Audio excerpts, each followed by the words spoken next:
বলতেছিলাম ভাই, জুলুমের একটা সীমা ছিল, সীমা অতিক্রম করে ফেলেছে, সীমা অতিক্রম করে ফেলেছে। ইকামতে দিনের আন্দোলনের একজন ভাই আবু সাইদ শাহাদাত বরণ করল। তরুণ যুবকদের রক্তে আগুন ধরল, গোটা বাংলা একসঙ্গে জাগরিত হলো। আমাদেরকে বলা হতো, তহমত দেয়া হতো, আমাদেরকে রাজাকার বলা হতো। মিথ্যা মামলায় বিশ্ববরণ্য আলেমে দিনকে 13টি বছর কারারুদ্ধ করে রাখা হয়েছিল মিথ্যা মামলায়। তাকেও ঠিক একই অভিযোগে অভিযুক্ত করেছেন। আল্লাহ রাব্বুল আলামিন এই রাজাকার শব্দটাকে পছন্দ করে নিয়েছেন। রাতের 3টায় মিছিল শুরু হলো, গভীর রাতে তুমি কে আমি কে, মনে আছে আপনাদের? তাহলে এই দুনিয়াতে আমরা যত পরিকল্পনা করি, সমস্ত পরিকল্পনা নিমিষেই যিনি নস্যাৎ করে দিতে পারেন তিনি কে? আউযু বিল্লাহি মিনাশ শাইতানির রাজীম।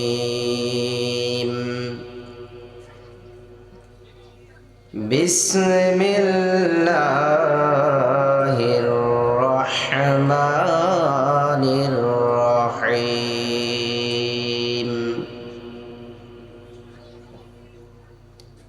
ইয়া আইয়ুহান নবী হাসবুকাল্লাহ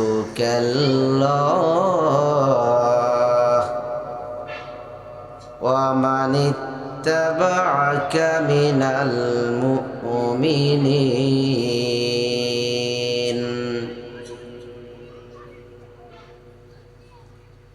عن ابن عباس رضي الله تعالى عنه قال بعث رسول الله صلى الله عليه وسلم معاذ بن جبل إلى اليمين، فقال النبي صلى الله عليه وسلم اتقي دوعة المظلوم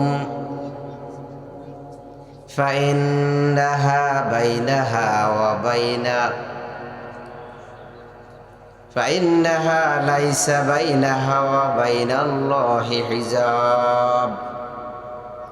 رواه البخاري. إن الله وملائكته يصلون على النبي يا أيها الذين آمنوا صلوا عليه وسلموا تسليما. আমরা সালাতে যে দরুদ পড়ি সেটা পড়ব, খুব দরদ দিয়ে মহানবীর সঙ্গে কথা বলবো। আল্লাহুম্মা সাল্লি আলা মুহাম্মাদ ওয়া আলা আলি মুহাম্মাদ কামা সাল্লাইতা আলা ইব্রাহিম ওয়া আলা আলি ইব্রাহিম ইন্নাকা হামিদুম মাজিদ. আল্লাহুম্মা বারিক আলা মুহাম্মাদিন ওয়া আলা আলি মুহাম্মাদ কামা বারাকতা আলা ইব্রাহিম ওয়া আলা আলি ইব্রাহিম ইন্নাকা হামিদুম মাজিদ. সকলে পড়ি বালাগাল উলা বিকামালিহি, সকলে পড়ুন কাশাফাদ দুজা বিজামালিহি হাসনুতি জামিআ খিসালিহি সাল্লু আলাইহি বালাগাল উলা বিকামালিহি কাশাফাদ দুজা বিজামালিহি হাসনুতি জামিআ খিসালিহি সাল্লু আলাইহি ওয়া আলিহি। ঐতিহ্যবাহী আল কলম নুরানি হাফেজিয়া ও আলিম মাদ্রাসা কমপ্লেক্স কর্তৃক আয়োজিত বাৎসরিক 2 দিন ব্যাপী তাফসিরুল কোরআন মাহফিলের প্রথম দিনের দ্বিতীয় অধিবেশনের মহতারাম সভাপতি উপস্থিত হয়েছেন আজকের মাহফিলের প্রধান আকর্ষণ শ্রদ্ধাভাজন সম্মানিত ভাই মুহাদ্দিস আবু নসর আশরাফি। উপস্থিত হবেন শাইখুল হাদিস হযরত মাওলানা নুরুল হক সাহেব। আমার পূর্বে অত্যন্ত সুন্দরভাবে কোরআনুল কারীম থেকে মহানবীর হাদিস থেকে তাফসীর পেশ করেছেন এই মাদ্রাসারই সুযোগ্য শিক্ষক হযরত মাওলানা বুরহানুদ্দিন আফসারী ভাই, আমার প্রিয় ভাই ইমাম বিন মুবারক, বিভিন্ন জায়গা থেকে গ্রাম থেকে উপস্থিত হয়েছেন সম্মানিত শ্রোতামণ্ডলী। যেখান পর্যন্ত অত্র এলাকায় গ্রামে বসবাসরত, যেখান পর্যন্ত মাইকের আওয়াজ যাচ্ছে, বাড়িঘরে অবস্থানরত শ্রদ্ধেয়া সম্মানিতা মা বোনেরা, মাহফিলের প্যান্ডেলে উপস্থিত এই মাদ্রাসার ছোট্ট ছোট্ট ছাত্র ভাইয়েরা, আসসালামু আলাইকুম ওয়া রাহমাতুল্লাহি ওয়া বারাকাতুহু।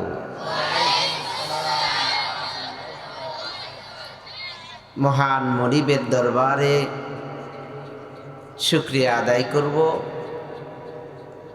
দিনী পরিবেশে কোরআন শুনতে আসার জন্য মালিক আমাদেরকে কবুল করেছেন। দিনের শেষাংশে মহান রবের একটি আদেশ নির্দেশ, সালাতুল ইশা জামায়াতের সঙ্গে আমাদেরকে আদায় করার তৌফিক দান করেছেন। মাজালিসুল ইলমি হিয়া রাউযাতুম মির রিয়াজিল জান্নাহ, জান্নাতের একটি বাগানে আমাদেরকে বসার জন্য কবুল করেছেন। শারীরিক মানসিক দিক থেকে আমাদেরকে সুস্থতা দান করেছেন। বিশাল আকাশ বিস্তীর্ণ জমিন, আমার আপনার সকলের জীবন ইজ্জত সম্মান, আরশ কুরসি লৌহ কলম, সৃষ্টি জগৎ কায়নাত সকল কিছুর একমাত্র একচ্ছত্র মালিক মহান মনিবের দরবারে অত্যন্ত বিনীত অনুগত গোলামের মতো শুকরিয়া আদায় করি। সকলে পড়ি আলহামদুলিল্লাহ। একটু উচ্চ আওয়াজে সকলে পড়ি আলহামদুলিল্লাহ।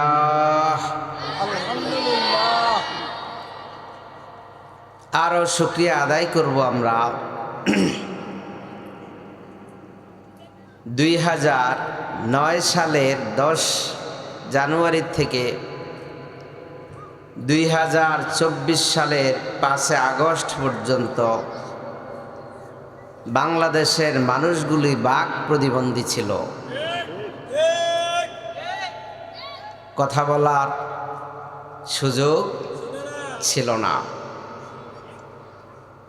আলেমদের নামে মিথ্যা মামলা, অযথা হয়রানি, ইকামতে দিনের আন্দোলনের নেতৃত্বের ফাঁসি, সহ গোটা বাংলার আকাশ বাতাস দখল করে নিয়েছিল ভয়ঙ্কর সন্ত্রাসী স্বৈরাচারী জালেম গোষ্ঠী। মহান রব আমাদেরকে সেখান থেকে প্রায় 2000 শহীদের বিনিময়ে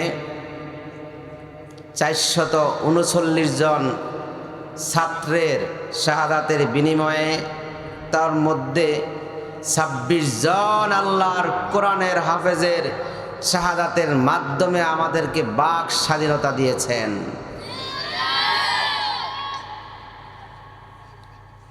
(1971) সালের 26শে মার্চ থেকে শুরু করে 16ই ডিসেম্বর পর্যন্ত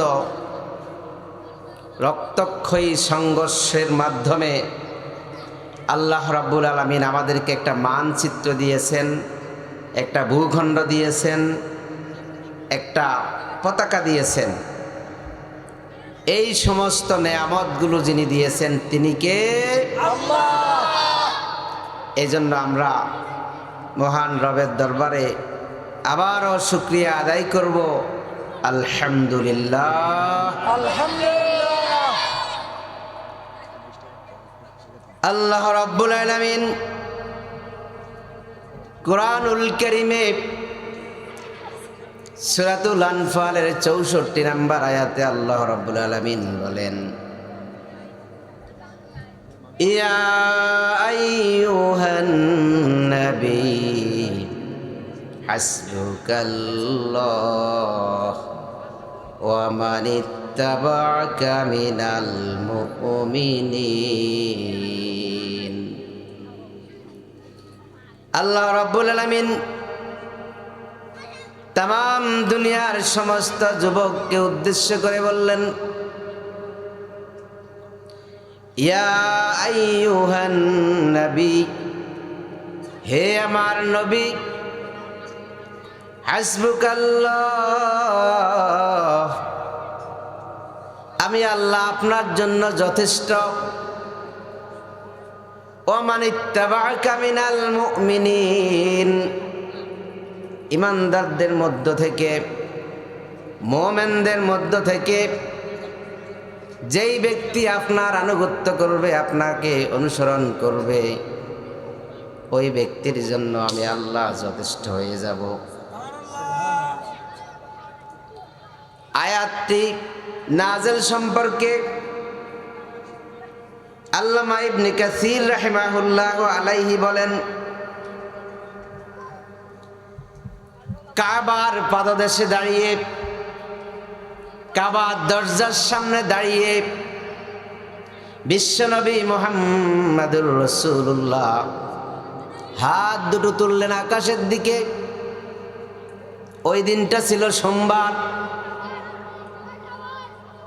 আসরের সময়ে পার হয়ে গেছে, মাগরিব কাছাকাছি সময়ে আল্লাহর রাসূল হাত দুটো তুললেন আল্লাহর কাছে।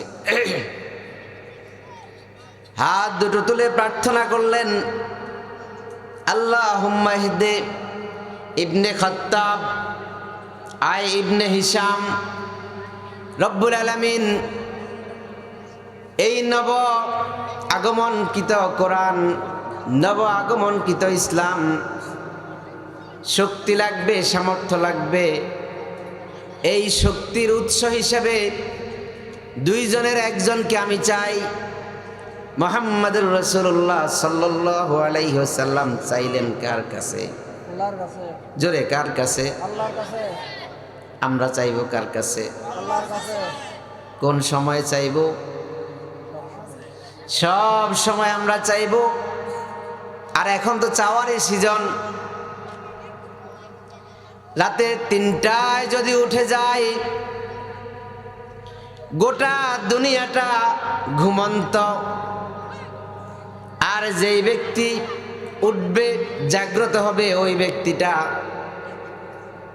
একমাত্র জাগ্রত আর মহান রব আল্লাহ রাব্বুল আলামিন প্রথম আসমানে এসে ডাকেন, উদউনি ইস্তাজিব লাকুম, কে আছো আমাকে ডাকো, আমি তোমার ডাকে সাড়া দেওয়ার জন্য আরশে আজিম থেকে প্রথম আসমানে এসে গেছি। সুবহানাল্লাহ। মুহাম্মাদুর রাসূলুল্লাহ সাল্লাল্লাহু আলাইহি ওয়াসাল্লাম হাত দুটো তুললেন কার কাছে? আল্লাহর কাছে।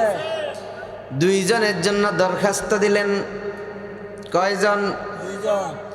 একজন হচ্ছে ইবনে খাত্তাব ওমর, আরেকজন হচ্ছে ইবনে হিশাম আবু জেহেল।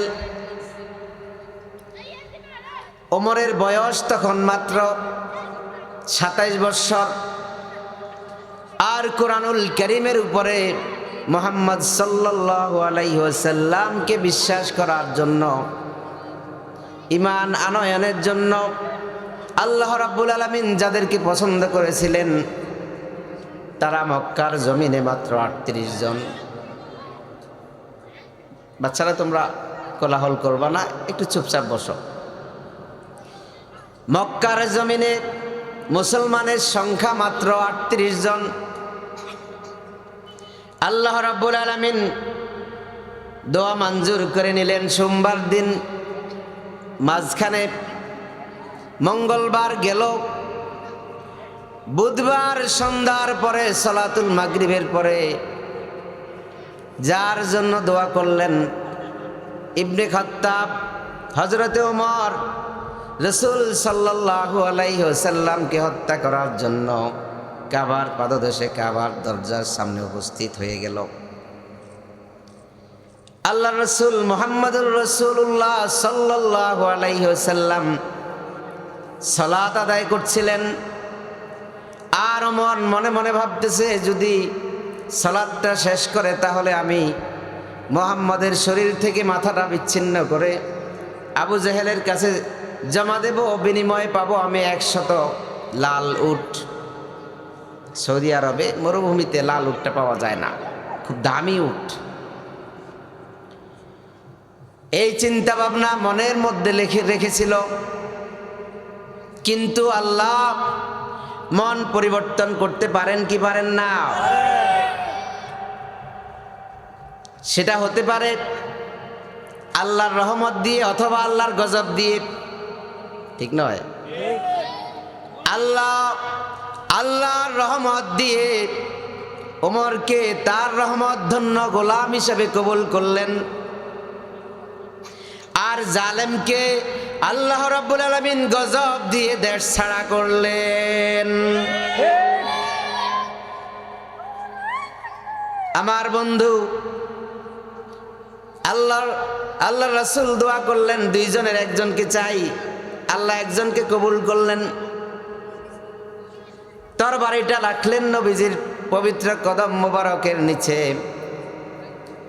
পবিত্র কদম মোবারকের নিচে যেই মাত্র তরবারিটা রাখলেন, আল্লাহ রাসূল সাল্লাল্লাহু আলাইহি ওয়াসাল্লাম হাত দুটো এগিয়ে দিলেন। ও ওমর, আজ থেকে একদিন আগে এই কাবার দরজার সামনে দাঁড়িয়ে আমি আল্লাহর কাছে তোমার জন্য ভিক্ষা চাইছিলাম, তোমার জন্য দোয়া করেছিলাম। আমার দোয়া আল্লাহ মাহরুম করেন নাই, ফেরত দেন নাই। তুমি এসেছ। মুহাম্মদুর রাসূলুল্লাহ সাল্লাল্লাহু আলাইহি ওয়াসাল্লাম হাত বাড়িয়ে দিলেন। ওমর হাতটার উপরে হাত রেখে পড়ে নিলেন, লা ইলাহা ইল্লাল্লাহু মুহাম্মাদুর রাসূলুল্লাহ সাল্লাল্লাহু আলাইহি ওয়াসাল্লাম। এই মুহূর্তে আল্লাহ রাব্বুল আলামিন এই আয়াতটি নাযিল করে দিলেন, সূরাতুল আনফাল 64 নম্বর আয়াত। এক যুবক কোরআনের ছায়াতলে সমবেত হলো।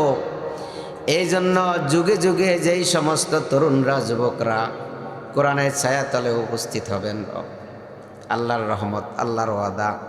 আল্লাহ বলছেন, হে রাসূল, হে মুহাম্মদ সাল্লাল্লাহু আলাইহি ওয়াসাল্লাম, আমি আপনার জন্য যথেষ্ট, আমি আপনার জন্য যথেষ্ট। শুধু তাই নয়, আপনাকে যারা অনুসরণ করবে, অনুকরণ করবে, আপনার আনুগত্য করবে, তাদের জন্য আমি যথেষ্ট হয়ে যাব। সুবহানাল্লাহ। আল্লাহ রাব্বুল আলামিন তামাম দুনিয়ার সমস্ত তরুণ মুমিন যুবকদেরকে এই শুভ সংবাদ দিলেন। এবার ওমর রাদিয়াল্লাহু তাআলা আনহু আবার তরবার এটা হাতে নিলেন, হাতে নিয়ে ঘোষণা করলেন, আজ থেকে ইসলামের একজন বড় খাদেম, ইসলামের জন্য, কোরআনের জন্য আল্লাহ রাব্বুল আলামিন কবুল করেছেন। সুতরাং এই কোরআনের বিরোধিতা যারা করবে, এমন কোন পুরুষ আছো, শক্তিশালী কোন পুরুষ আছো যে ওমরের তরবারির সামনে দাঁড়াতে পারে? যদি তোমার মা বাবাকে পুত্রহারা করতে না চাও, এমন কোন বীর পুরুষ আছো যে তার স্ত্রীকে বিধবা করতে চাও? এমন কোন বীর পুরুষ আছো যে তার সন্তানগুলিকে এতিম করতে চাও? আজকে ওমরের তরবারির সামনে আসো। হযরত ওমর যখন এই ঘোষণা করলেন, গোটা কাবা, গোটা মক্কা স্থবির হয়ে গেল। আল্লাহ রাব্বুল আলামিন সিদ্ধান্ত দিয়ে দিলেন, ওমরের হাতে অর্ধ পৃথিবী বিজিতে হবে। সুবহানাল্লাহ, মুহাম্মাদুর রাসূলুল্লাহ সাল্লাল্লাহু আলাইহি ওয়াসাল্লাম মক্কায় কোরআনুল কারীমের দাওয়াত দিচ্ছেন। দুশ্মনী কম না বেশি? দুশ্মনী অনেক বেশি। পরিশেষে আল্লাহ রাব্বুল আলামিন সিদ্ধান্ত দিলেন, মক্কার জমিনে আর থাকার দরকার নাই, মক্কার জমিনে আর থাকার দরকার নাই। ইসলামের একটা স্টেট কায়েম হবে মদিনায়। মদিনায় রাসূল সাল্লাল্লাহু আলাইহি ওয়াসাল্লাম চলে গেলেন। মাত্র 8 বর্গ মাইলের একটা চৌহদ্দি নকশা নিয়ে মুহাম্মদুর রাসূলুল্লাহ সাল্লাল্লাহু আলাইহি ওয়াসাল্লাম মদিনায় একটা স্টেট কায়েম করলেন। রাসূল করিম সাল্লাল্লাহু আলাইহি ওয়াসাল্লামের হাতের বরকতে আল্লাহ রাব্বুল আলামিন মুসলমানদের হাতে 12 লক্ষ বর্গ মাইলের একটা ইসলামী স্টেট হাতে তুলে দিলেন। আমরা মুসলমানরা অর্ধ পৃথিবীর শাসক ছিলাম। ইতিহাস, সেই ইতিহাসকে কলঙ্কিত করলো কারা? ইতিহাসকে জলাঞ্জলি দিল কারা? এই কোরআনকে যারা উপেক্ষা করলো, মুহাম্মদুর রাসূলুল্লাহ সাল্লাল্লাহু আলাইহি ওয়াসাল্লামের পবিত্র মুখের অমীয় বাণীগুলো যারা উপেক্ষা করলো, তারা এই যুগে যুগে মুহাম্মদ সাল্লাল্লাহু আলাইহি ওয়াসাল্লামের এবং আল কোরআনের বাধা তারা দিতে লাগলো। আমরা নির্যাতিত ছিলাম, নিপীড়িত ছিলাম। জুলাই এবং আগস্ট মাসে আমাদের বাকরুদ্ধতা ছিল। আজকে যে আয়াতটি আমি তেলাওয়াত করেছি, শুধু বাংলার ওই সমস্ত তরুণ যুবকদের জন্য আমি উৎসর্গ করলাম। কারণ আল্লাহ রাব্বুল আলামিন তামাম দুনিয়ার সমস্ত যুবকদেরকে উপহার দিলেন, গিফট করলেন এই আয়াতটি। এই জন্য যুবকদের জন্য আজকে এই আয়াতটি আমি তেলাওয়াত করলাম। যেই কথা বলছিলাম, জুলাই আগস্টে এই 360 আউলিয়ার পূর্ণভূমি জালেমের দখলে ছিল। এখানে প্রত্যেকটা মসজিদের মিনবর জালেম অবরুদ্ধ করে রেখেছিল। কোরআনুল কারীমের আওয়াজকে জালেম অবরুদ্ধ করে রেখেছিল। হক্কানি দিনদার ফরেজগার মুত্তাকি আলেমদেরকে মিথ্যা মামলা দিয়ে অন্ধকার জেলের প্রকোষ্ঠের মধ্যে আবদ্ধ করে রেখেছিল। কিন্তু জালেমের সিদ্ধান্ত আল্লাহর কাছে টিকছে? টিকে নাই। কেমন টিকে নাই? জালেমের সিদ্ধান্ত ছিল 41 সাল। কয় 40 সাল? এবার আল্লাহ রাব্বুল আলামিন বলেন, মুসা আলাইহিস সালাতু ওয়াস সালাম তার উম্মতদেরকে হত্যা করার জন্য ফেরাউন পিছন দিয়ে আক্রমণ করলো। মুসা আলাইহিস সালাম তার উম্মতদেরকে নিয়ে পালাতে লাগলেন। সামনে পড়ল লোহিত সাগর। সঙ্গী সাথী সাহাবীরা সঙ্গী সাথী সাহাবীরা আল্লাহর পয়গম্বর মুসা আলাইহিস সালাতু ওয়াস সালামকে বললেন, ইন্না লামুদরাকুন, আমরা গ্রেফতার হয়ে গেলাম, আবদ্ধ হয়ে গেলাম, আটকায়ে গেলাম। দেখেন কি সুন্দর, কি একটা পরিবেশ। আমার দিকে তাকান সবাই। পিছনে ফেরাউনের সমস্ত বাহিনী, র্যাব, আর্মি, বিজিবি যাই আছে, সেনাবাহিনী সব পিছনে, সামনে লোহিত সাগর। এখন কোন দিকে যাবেন? এই জন্য মোমেন সব সময় নির্ভরশীল থাকে কার উপরে? জোরে কার উপরে? নবী বললেন, কাল্লা, কখনো নয়, রব্বি সায়াদিন। সুবহানাল্লাহ কোন? আমার রব আমাদেরকে বাঁচিয়ে দিবেন, আমাদের জন্য পথ খুলে দিবেন। আল্লাহ খুলে দিয়েছিলেন কিনা? ওহী আসলো, জিবরাইল আমিন ফেরেশতা আসলেন, হাতে যে লাঠি আছে লোহিত সাগরের পানির কাছে, আপনি এটাকে নিয়ে যান, আঘাত করেন, খুব সুন্দর রোড হয়ে গেল। মুসা আলাইহিস সালাতু ওয়াস সালাম তার সঙ্গী সাথীদেরকে নিয়ে তীরে উঠে গেলেন। এইদিকে ফেরাউন তার সৈন্য সামন্ত নিয়ে অগ্রসর হতে লাগলো। মাছ দরিয়ায় আসলো। আল্লাহ রাব্বুল আলামিন দরিয়াকে হুকুম করলেন, সিদ্ধান্ত কায়েম করে ফেলো। সিদ্ধান্ত কায়েম হয়ে যাবে। এই জন্য আমরা যতই 41-61 সালের পরিকল্পনা করি, আল্লাহ রাব্বুল আলামিনের একটা সিদ্ধান্ত হচ্ছে, মানুষের পরিকল্পনা হচ্ছে 41 সাল, আল্লাহর সিদ্ধান্ত হচ্ছে 2024 সাল। বুঝে আসছে তো? দেখেন আল্লাহর ফয়সালা। আমি যে হাদিসটা তেলাওয়াত করছিলাম বুখারীর থেকে, ইবনে আব্বাস রাদিয়াল্লাহু তাআলা বলেন, রাসূল করিম সাল্লাল্লাহু আলাইহি ওয়াসাল্লাম যখন মুআয ইবনে জাবালকে ইয়েমেনের শাসনকর্তা, গভর্নর হিসেবে প্রেরণ করেন, তিনি তাকে একটা আদেশ দিলেন, ইত্তাকি, ভয় করো, দাওয়াতাল মাজলুম, মাজলুমের ফরিয়াদকে, মাজলুমের আর্তনাদকে তুমি ভয় করো। কারণ ফাইন্নাহা লাইসা বাইনাহা ওয়া বাইনাল্লাহি হিজাব। একটা দুঃখিত মানুষ, একটা কষ্টে মন্ডার মধ্যে পাথর বাঁধা, হৃদয়টা ক্ষত বিক্ষত,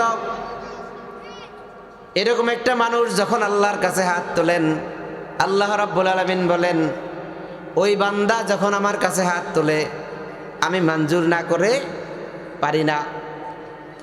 এই জনপদের প্রত্যেকটা মানুষ ছিল নির্যাতিত, নিপীড়িত, নিষ্পেষিত, হত্যা করেছে, খুন করেছে, গুম করেছে, অপহরণ করেছে। সর্বশেষ আয়নাঘর তৈরি করে ওরা মানব জাতির সঙ্গে বিশ্বাসঘাতকতা করলো। এমন কষ্ট মানুষকে দিল যেটা আল্লাহর আরশ পর্যন্ত কেঁপে উঠেছিল। গত জুমার আগের জুমায় আমি আয়নাঘরের বর্ণনা দিয়েছিলাম। আহা, এমন ভয়ানক আয়নাঘর তৈরি করেছিল। রাত, এখন কি রাত না দিন এটা বোঝা যাইতো না। যেই সমস্ত লোকগুলি ছিল ফারেজগার, আজানের সময় হইলে সেখানে বড় মিউজিক সাউন্ড বাজানো হইতো, যাতে করে তারা আজানের শব্দটা বুঝতে না পারে। যেই লোকটাকে চিৎ করে শোয়ানো হয়েছে, এই লোকটা কাইট হয়ে আর উপর হওয়ার সুযোগ ছিল না, এটা ছিল আয়নাঘর।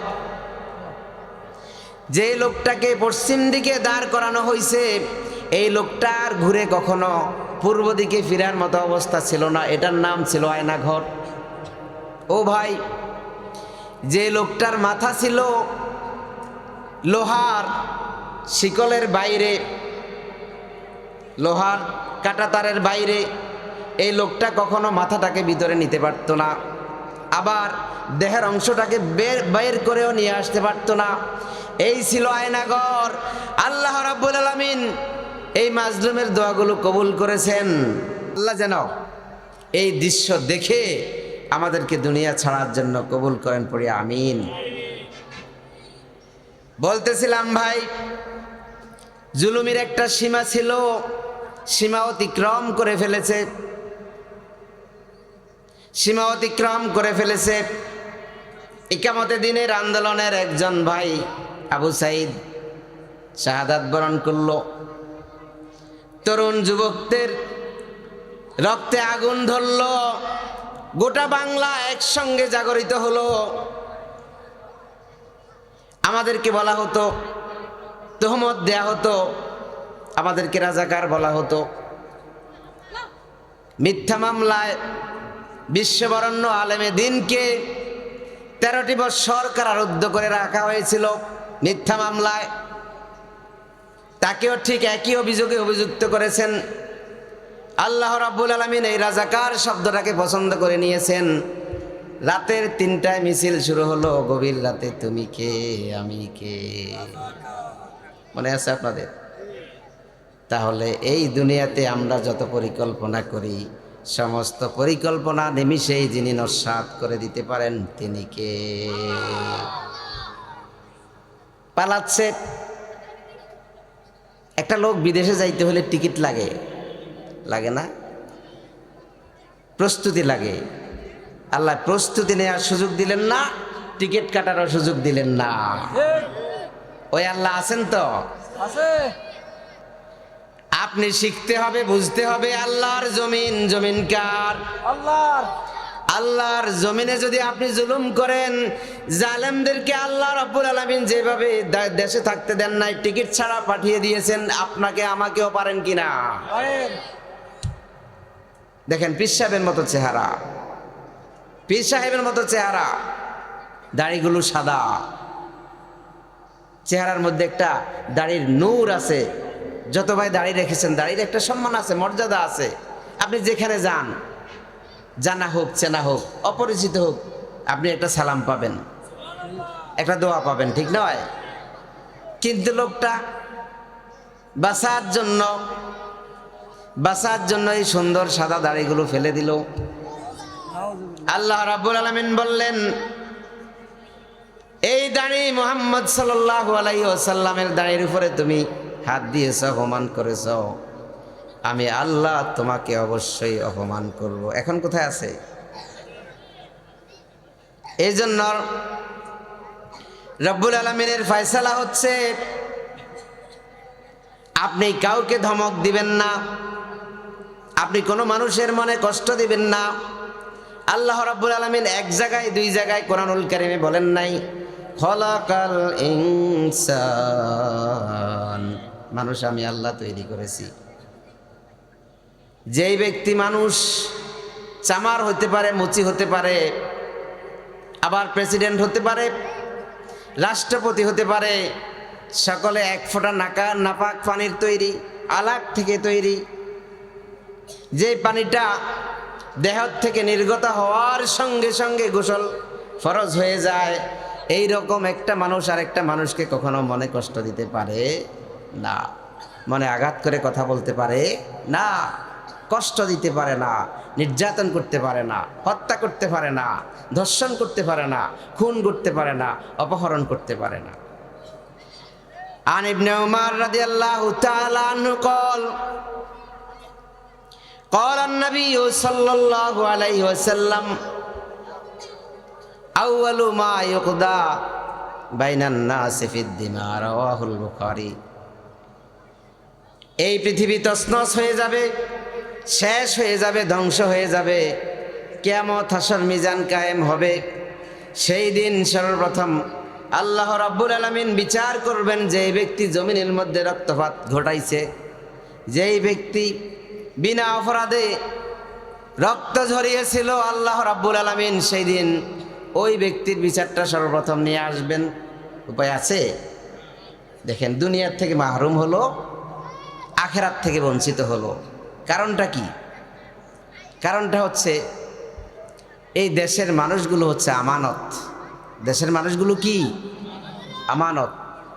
সহিহ বুখারীর বর্ণনায় নবীজি বলেন, আলা কুল্লুকুম রাইন কুল্লুকুম মাসউলুন আন রাইয়াতিহি, তোমরা প্রত্যেকে দায়িত্বশীল, কেমন দায়িত্বশীল?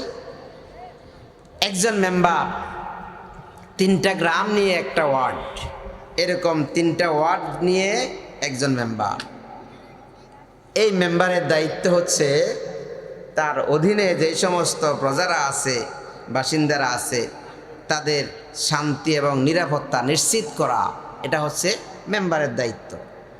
এখন এই মেম্বারের কাছে এই 9টা গ্রামের জন্য টাকা আসলো, পয়সা আসলো, গম আসলো, চাল আসলো, রাষ্ট্রীয় সম্পদ আসলো, এগুলো সাধারণ মানুষ পাইল না। যেই ব্যক্তি কামলা দিয়া খাইতো, বিড়ি খাইতো, ওই ব্যক্তি হাজার হাজার কোটি টাকার মালিক হয়ে গেল, ঠিক নয়? এবার বলেন, এই টাকাগুলো কি তাদেরকে বাঁচাইতে পারছে? আগ থেকেই প্রস্তুত ছিল ওরা, পাসপোর্ট রেডি। কারণ এই 16 কোটি মানুষের ইজ্জত, সম্মান, অর্থ সম্পদ লুট করে এই দেশে টিকে যাবে না। চুরি করে পালাইতেছিল, আল্লাহ পালাইতে দিলেন না। এই জন্য যুগে যুগে ফেরাউন ছিল, ইতিহাসের চরম অতলে নিমজ্জিত হয়েছে, চলে গেছে। নমরুদ আসছিল ইব্রাহিম আলাইহিস সালামের মোকাবেলা করার জন্য, ইতিহাসের চরম অতলে নিমজ্জিত হয়েছে। আবু জাহেল এসেছিল মুহাম্মদুর রাসূলুল্লাহ সাল্লাল্লাহু আলাইহি ওয়াসাল্লামের বিপক্ষ প্রতিপক্ষ হয়ে, কোরআন বিরোধী হয়ে টিকতে পারছিল? এজন্য যুগে যুগে যারাই কোরআনের বিরুদ্ধে অবস্থান নেবে তাদেরকে আল্লাহ রাব্বুল আলামিন অপমান করে, লাঞ্ছিত করে দেশ ছাড়া করবেন। এটাই ইতিহাস, এটাই সত্য। আমরা দেখেছি নিজ চোখে, আমরা চিন্তা করতে পারি নাই বাংলার জমিনে একটা বাক স্বাধীনতা আমরা ফিরে পাবো। আল্লাহ দিয়েছেন, এই জন্য মহান রবের দুয়ারে আমরা আবারও পড়ি আলহামদুলিল্লাহ। সম্মানিত প্রিয় ভাইরা, আমরা আজকে যেই মাহফিলের উদ্যোগ আয়োজন হয়েছে, আল কলম ঐতিহ্যবাহী একটি প্রতিষ্ঠান। আমি যখন গাড়ি থেকে নামলাম, একজন তালেবুল আলেম ছাত্র এসে সালাম দিয়ে আমাকে মুসাফা করলেন, আমাকে নিয়ে গেলেন, রুমে বসাইলেন। দেখেন, আমি মাদ্রাসা শিক্ষা এবং জাগতিক শিক্ষার একটা উপমা দিচ্ছি। মাদ্রাসা শিক্ষায় যারা পড়াশোনা করেন, ইলমে দ্বীন যারা অর্জন করেন, কোরআনের এলেম, মহানবী সুন্নাহর এলেম যারা অর্জন করেন, তাদের মধ্যে দুনিয়াবি এলেমের মধ্যে একটা পার্থক্য। যেমন কলেজ ইউনিভার্সিটিতে যারা পড়ে তাদের মাথায় টুপি থাকে, সুন্নতি লেবাস থাকে, 5 ওয়াক্ত সালাত জামাতের সঙ্গে আদায় করে। কিন্তু অপ্রাপ্ত বয়স্ক এই ছোট্ট ছোট্ট শিশু বাচ্চাগুলো, যাদের উপরে এখনো সালাত ফরজ হয় নাই, এরা 5 ওয়াক্ত সালাত জামাতের সঙ্গে আদায় করছে। সুবহানাল্লাহ বলবেন না? তাহলে এই তৌফিক কে দিলেন? আল্লাহ। আমি দুনিয়ামুখী যেই সমস্ত শিক্ষা আছে ওইগুলোর বিরোধিতা করছি না।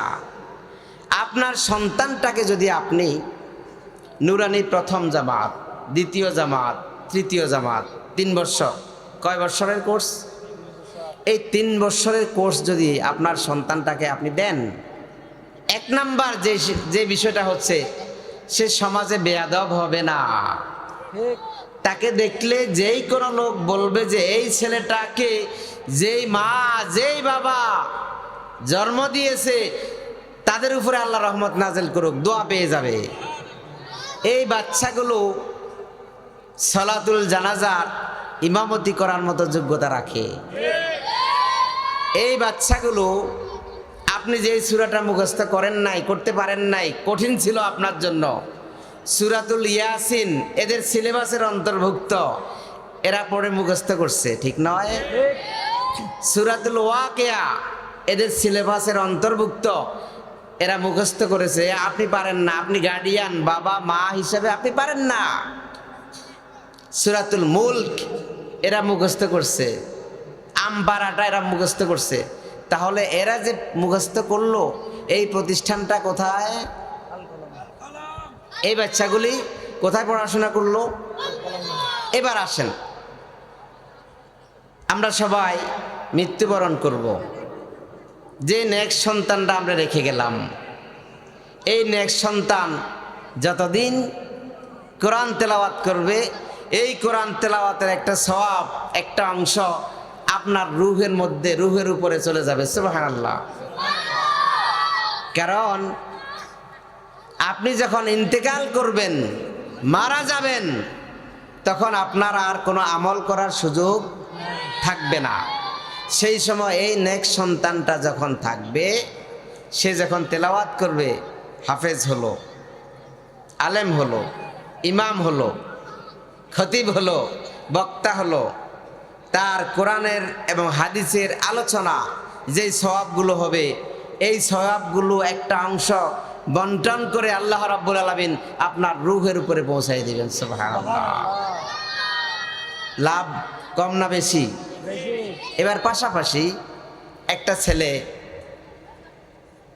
ম্যাজিস্ট্রেট হবে, দেশের প্রশাসনিক দায়িত্ব সে পালন করবে।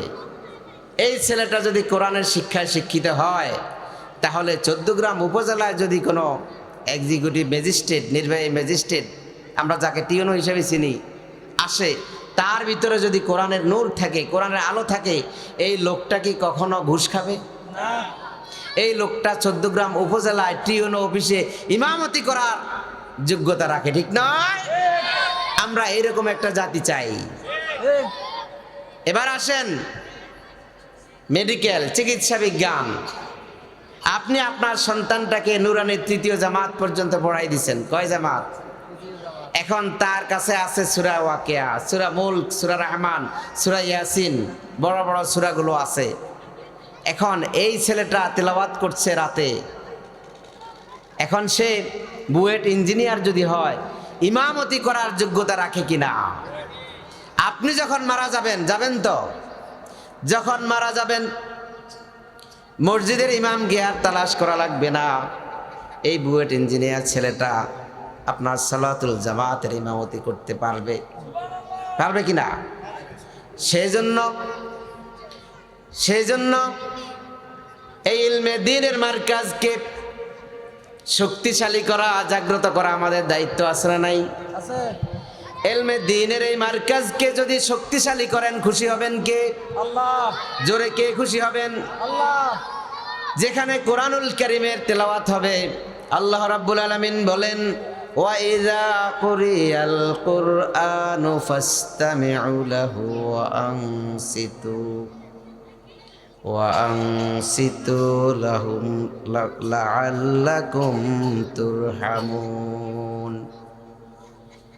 আল্লাহ রাব্বুল আলামিন বলেন, কোরআনুল কারীম যেখানে তেলাওয়াত হবে, ফাসতামিউ, তোমরা শোনো, ওয়া আনসিতু, চুপ থাকো, লাআল্লাকুম তুরহামুন, আল্লাহ রাব্বুল আলামিন তোমাদের উপরে রহমত নাযিল করবেন। তার অর্থ হচ্ছে, যেই ব্যক্তি তেলাওয়াত করবে, ইযা ওয়াকাতিল ওয়াকিআ লাইসা লিওয়াকাতিহা কাযিবা খাফিদাতুর রাফিআ ইযা রুজ্জাতিল আরদু রাজ্জা ওয়া বুসাতিল জিবালু বাসসা ফাকানাত হাবাআম মুমবাসসা। এভাবে যখন যেই ব্যক্তি তেলাওয়াত করতে থাকবেন আর যেই ব্যক্তি শুনতে থাকবেন, সমান সমান সওয়াব দিবেন কে? আপনার সন্তান মসজিদে বসে, মাদ্রাসায় বসে তেলাওয়াত করছে কার কোরআন? কথা হচ্ছে কার সঙ্গে? আপনি ধন্য পিতা হয়ে গেলেন, আপনার ঘামের টাকা, অর্জিত টাকা ধন্য হয়ে গেল, আল্লাহর রাস্তায় কবুল হয়ে গেল। আর যেই মা তাকে 10 মাস 10 দিন গর্ভে ধারণ করেছেন, কষ্ট করে দুধ পান করিয়েছেন, ওই মা ধন্য হয়ে গেলেন এই সন্তানের উসিলায়। আল্লাহ রাব্বুল আলামিন ওই মা বাবাকে জান্নাতের মেহমান হিসেবে কবুল করে নেবেন। শুধু তাই নয়, কোরআনের জ্ঞান যার কাছে যত বেশি থাকবে, কোরআন যত বেশি মুখস্থ থাকবে, আল্লাহ রাব্বুল আলামিন জান্নাত যখন দিবেন, জান্নাতের মধ্যে বলতে থাকবেন, বান্দারে তেলাওয়াত করতে থাকো আর উঠতে থাকো। যেখানে তোমার তেলাওয়াত শেষ হবে আমি আল্লাহ রহমতের চাদর দিয়ে তোমাকে ঢেকে দেব, আর যেখানে তোমার কোরআন তেলাওয়াত শেষ হবে ওই কক্ষটা, ওই রুমটা আমি আল্লাহ তোমার জন্য বেডরুম হিসাবে কবুল করে নিলাম। কোরআনুল কারীমকে যদি ধারণ করা যায় বুকের সঙ্গে, এই পৃথিবীর কোনো শক্তি নাই আপনাকে অপমান করে, অপদস্থ করে। জেলখানায় গেলে জেলার সহ কয়েদিরা যারা আছে একজন আলেমকে সম্মান দেয়, মর্যাদা দেয়, ইজ্জত দেয়। হুজুর আপনার পিছনে আমরা নামাজ পড়বো, কারণটা কি? কারণটা কি? আল্লাহর কোরআন। এক ভাইয়ের সঙ্গে আমার পরিচয় হলো, জেলের মধ্যে হাফেজ হয়ে গেছে, বিশুদ্ধ তেলাওয়াত, অনার্স মাস্টার্স করা। আমি জিজ্ঞেস করলাম, ভাই এত বিশুদ্ধ তেলাওয়াত আপনি কোথায় শিখলেন? কয় ভাই জেলে। আমি জিজ্ঞেস করলাম, মামলা কয়টা? কয় 46টা। জেল থেকে বের হতে পারে নাই। আল্লাহ বের করার ব্যবস্থা করতে পারেন কিনা? এই জন্য কোরআনের সঙ্গে যদি লেগে থাকেন, ইজ্জতের জামিনদার হবেন কে? আল্লাহ। আরো জোরে কে? আল্লাহ। যেখানে যাবেন ইজ্জতের বরাদ্দ দিয়ে দিবেন আল্লাহ রাব্বুল আলামিন। সেজন্য কোরআনের সঙ্গে জড়িত থাকা দরকার আছে না নাই? কোরআনের ঘরকে সংরক্ষণ করার দরকার আছে না নাই? এই মাদ্রাসাকে উন্নয়ন করার দরকার আছে না নাই? আরবের মক্কার বিখ্যাত এক যুবক, তরুণ এক যুবক, মুসাব ইবনে উমাইর, মক্কায় যখন কোনো দামি ব্র্যান্ডের সুগন্ধি আতর আসতো, মুসাব ইবনে উমাইর সেই সেন্টটা কিনে নিতেন। সবচাইতে ধনী পয়সাওয়ালা সাহাবী ছিলেন মুসাব ইবনে উমাইর। তখনও তিনি কাফের ছিলেন। আল্লাহ রাব্বুল আলামিন তার দিলকে ইসলামের জন্য, কোরআনের জন্য মঞ্জুর করে নিলেন। চতুর্দিক থেকে আওয়াজ আসতেছে, মক্কায় মুহাম্মদ নামে একজন কোরআনুল কারীমের দাওয়াত দিচ্ছে। তিনিও আসলেন মুহাম্মদ সাল্লাল্লাহু আলাইহি সাল্লামের কাছে।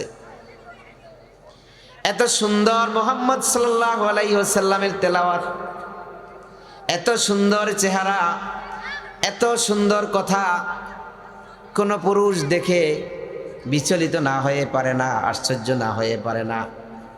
7-5 কোনো কিছু ভাবেন নাই, হাত বিছিয়ে দিলেন। কোনো কিছু ভাবনার দরকার নাই, চিন্তা করার দরকার নাই, কারোর কাছে পরামর্শ করার দরকার নাই। যেই কোরআনের দাওয়াত পাইলেন মুহাম্মদুর রাসূলুল্লাহ সাল্লাল্লাহু আলাইহি ওয়াসাল্লামের কাছ থেকে, সঙ্গে সঙ্গে ঈমান গ্রহণ করে নিলেন। সুবহানাল্লাহ। কিন্তু মক্কার সবচাইতে ধনী, বাবা মারা গেল ছোট্ট অবস্থায়, মুসাব ইবনে উমাইর ইয়াতিম। ইয়াতিমের কোন লক্ষণ তার চেহারার মধ্যে নাই। রাজকীয় ভাব, রাজপুত্রের মতো চেহারা, কোটিপতি, কোটি কোটি রিয়ালের মালিক, মা তাকে চালাইতো রাজপুত্রের মতো। যেই মাত্র তার মা শুনল মুহাম্মদ সাল্লাল্লাহু আলাইহি ওয়াসাল্লামের কাছে কালিমা পড়লো, ঈমান আনয়ন করলো, আর এই কথাটা সে সহ্য করতে পারল না। মুসাব ইবনে উমাইরকে বন্দি করে ফেললো। প্রস্তাব দিল, বাবারে ছোট্ট অবস্থায় তোর বাবা মারা গিয়েছিল, সম্পদের কোনো অভাব ছিল না, সকল সম্পদ আমাদের কাছে ছিল। তোর বাবার শূন্যতা আমি তোকে বুঝতে দেই নাই। আদর যত্ন, পোশাক পরিচ্ছদ, এই মক্কায় সবচাইতে বড় দামি যে আতরটা আসতো, যে সুগন্ধিটা আসতো এটা আমি তোকে কিনে দিতাম, আর মক্কার তরুণ যুবকেরা আতরের ঘ্রাণ নেয়ার জন্য, সুগন্ধি নেয়ার জন্য তোর পিছে পিছে হাঁটতো। আমি তোর কাছে কোনো কিচ্ছু চাই না, তুই যে কালেমা গ্রহণ করছস রে বাবা, এটা আমি মানতে পারি না, মুহাম্মদকে আমি নবী মানি না। এই কথাগুলো যখন বলতেছিল তার মা, তার হৃদয়ে রক্তক্ষরণ হওয়া শুরু করলো। বলল, মা, আমার পোশাকের, আমার পরিধানের রাজকীয় পোশাক আছে, আমি কিচ্ছু চাই না, তুমি আমাকে এই বন্দিশালা থেকে মুক্তি দাও, আমার নসিবে যাই আছে তাই নিয়ে আমি মুহাম্মদের কাছে পড়ে থাকবো। নির্যাতন বেড়ে গেল, 3 টাইম মারে, 3টা টাইম তাকে ফেটানো হয় চাবুক দিয়ে। সুন্দর চেহারা, সুন্দর শরীর, চামড়া ফেটে ফিনকি দিয়ে রক্ত বের হয়, কিন্তু কালেমা ছাড়েন না, কালেমা ছাড়েন না।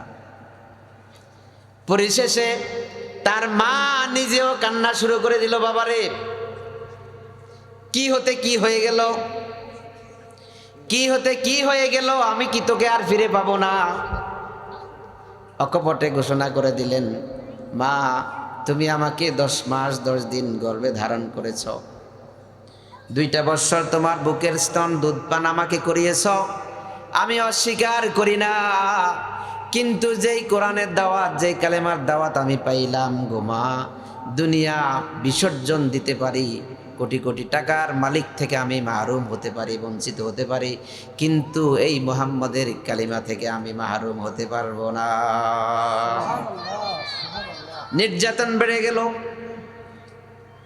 পরিশেষে মুহাম্মদ সাল্লাল্লাহু আলাইহি ওয়াসাল্লাম সিদ্ধান্ত আসলো আল্লাহর পক্ষ থেকে, মক্কায় নির্যাতিত জনপদে আর থাকার দরকার নাই, নবীজি বেরিয়ে গেলেন। মক্কার জমিন থেকে মদিনা 450 কিলোমিটার চলে গেলেন, অনেক কষ্ট করে চলে গেলেন, 3 মাস সময় নিয়ে। এদিকে মুসআব ইবনে উমাইর রাদিয়াল্লাহু তাআলা আনহু সুযোগ পেয়ে তিনিও চলে আসলেন, কিন্তু গায়ের মধ্যে আর জামা কাপড় নাই, সুন্দর বিলাসিতাপূর্ণ পোশাক নাই, খাবার নাই, দাবার নাই, কিচ্ছু নাই। চেহারাটা জীর্ণ শীর্ণ হয়ে গেল, হাড্ডির সঙ্গে চামড়াগুলো লেগে গেল। মুহাম্মদ সাল্লাল্লাহু আলাইহি ওয়াসাল্লামের কাছে চলে আসলেন মদিনায়। এরই মধ্যে কাফের, বেঈমান, মুরতাদ, নাস্তিকেরা মুহাম্মদ সাল্লাল্লাহু আলাইহি ওয়াসাল্লামের সেদিকে আসতেছে, মুহাম্মদ সাল্লাল্লাহু আলাইহি ওয়াসাল্লামের পিছু ছাড়লো না। তারা একটা যুদ্ধ করার সিদ্ধান্ত নিল। মুহাম্মদ সাল্লাল্লাহু আলাইহি সাল্লাম সশস্ত্রভাবে সেটাকে মোকাবেলা করলেন। ইসলামের ইতিহাসে সর্বপ্রথম যে যুদ্ধ, সেই যুদ্ধের নাম হচ্ছে বদর। বদর যুদ্ধে 10,000 আবু জাহেলের সৈন্যবাহিনী মুহাম্মদ সাল্লাল্লাহু আলাইহি ওয়াসাল্লাম বেছে বেছে সংগ্রহ করলেন মাত্র 313 জন। এই 313 জনের কাছে আল্লাহ রব্বুল আলামিন কোরআনের বিজয় উপহার দান করলেন। তার মধ্যে শ্রেষ্ঠত্বের মানদণ্ডে, শ্রেষ্ঠত্বের বিচারে মুসআব ইবনে উমার চলে আসলেন। বুখারীতে হাদিস এসেছে, যেই সমস্ত সাহাবীরা এই দুনিয়া চান নাই, আল্লাহকে চেয়েছেন, আখিরাত চেয়েছেন, তার মধ্যে মুসআব ইবনে উমার হচ্ছেন অন্যতম। যেই দিন বদর যুদ্ধে তিনি নিহত হলেন, রাসূল কারীম সাল্লাল্লাহু আলাইহি ওয়াসাল্লামের কাছে সংবাদ আসলো মুসআব ইবনে উমাইর আর দুনিয়ায় নাই। রাসূলের পবিত্র চোখের পানি ঝরে পড়ল, আর রাসূল বললেন, তাকে প্রস্তুত করো, তার জানাজার ইমামতি আমি করব। রাসূল জানাজার ইমামতি করলেন, সালাতুল জানাজার ইমামতি রাসূল করলেন। এবার মুসআব ইবনে উমাইরকে দাফন করার পর্যায়ে, যেই কাপনের কাপড়টা মুসআব ইবনে উমারকে জড়ানো হলো, মাথার অংশ যদি টান দেয়া হয় পায়ের অংশ খুলে যায়, বুখারীর হাদিস। আবার পায়ের অংশ যদি কাপড় টান দেয়া হয় মাথার অংশ খুলে যায়।